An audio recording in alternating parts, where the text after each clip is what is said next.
आज हम बात कर रहे हैं हाइड्रोपोनिक्स के बारे में। ये बिना मिट्टी के पौधे उगाने का एक बहुत ही बढ़िया तरीका है। मिट्टी की जगह पौधों को खुराक पानी से मिलती है, जिसमें न्यूट्रिएंट्स डले होते हैं। ये बहुत सारे रीजन से बहुत अच्छा है। पहला, इससे बहुत सारा पानी बचता है।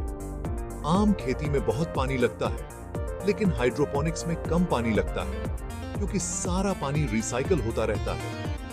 दूसरा, आप कहीं भी खाना उगा सकते हैं, अपार्टमेंट्स में, छतों पर, रेगिस्तान में, कहीं भी। ये उन जगहों के लिए बहुत अच्छा है जहां जमीन कम होती है। हाइड्रोपोनिक्स का मतलब है कम कीड़े और बीमारियां। मिट्टी ना होने का मतलब है आपके पौधे के बीमार होने के चांसेस कम। और सबसे अच्छी बात, हाइड्रोपोनिक्स में अक्सर पौधे जल्दी बढ़ते हैं और ज्यादा उपज होती है।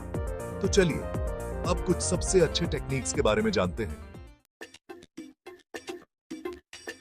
एनएफटी आपके पौधों के लिए पानी की स्लाइड की तरह है। कल्पना करो एक थोड़ी ढलान वाली जगह जहां न्यूट्रिएंट से भरपूर पानी की एक पतली सी परत लगातार बह रही है। पौधे की जड़ें इस पानी में लटकी रहती हैं और सारा जरूरी न्यूट्रिएंट्स सोखती रहती हैं। क्योंकि जड़ों को लगातार पानी और ऑक्सीजन दोनों मिल रहा है, ये स्ट्रॉन्ग और हेल्थी रहती है। इसका मतलब है आपके लिए तेजी से ग्रोथ और ज्यादा उपज। इसके अलावा एनएफटी सिस्टम्स को सेटअप करना और मेंटेन करना आसान होता है। डीडब्ल्यूसी आपके पौधों को स्विमिंग पूल देने जैसा है। इस मेथड में पौधे की जड़ें एक कंटेनर में डूबी रहती हैं, जो ऑक्सीजन और न्यूट्रिएंट्स से भरपूर पानी से भरा होता है। एक एयर पंप पानी को चलता रहता है और यह सुनिश्चित करता है कि जड़ों को सांस लेने के लिए पर्याप्त ऑक्सीजन मिले। डीडब्ल्यूसी बड़े और स्वस्थ पौधे उगाने के लिए जाना जाता है।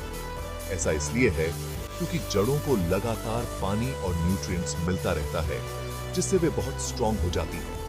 अगर आप बड़े पौधे उगाना चाहते हैं तो डीडब्ल्यूसी आपके लिए सही हो सकता है। Section 4, aeroponics, plants in a mist. Aeroponics किसी साइ-फाई मूवी जैसा है। इसमें पौधे की जड़ों को हवा में लटका दिया जाता है और उन पर न्यूट्रिएंट्स से भरपूर पानी की बारीक धूंध छिड़की जाती है। क्योंकि जड़ों को बहुत ज्यादा ऑक्सीजन मिलती है, वे बहुत तेजी से बढ़ती हैं। एरोपोनिक्स को सबसे एफिशिएंट हाइड्रोपोनिक मेथड्स में से एक माना जाता है, क्योंकि इसमें बहुत कम पानी और न्यूट्रिएंट्स का उपयोग होता है। हालांकि दूसरी टेक्निक्स के मुकाबले इसे सेटअप करना और मेंटेन करना थोड़ा कॉम्प्लेक्स हो सकता है।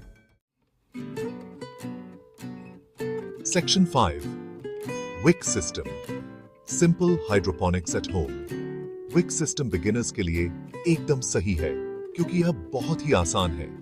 एक विक, जो आमतौर पर नायलॉन रस्सी जैसी मटेरियल से बनी होती है, न्यूट्रिएंट सॉल्यूशन को रिजर्वॉयर से खींचकर पौधे की जड़ों तक पहुंचाती है।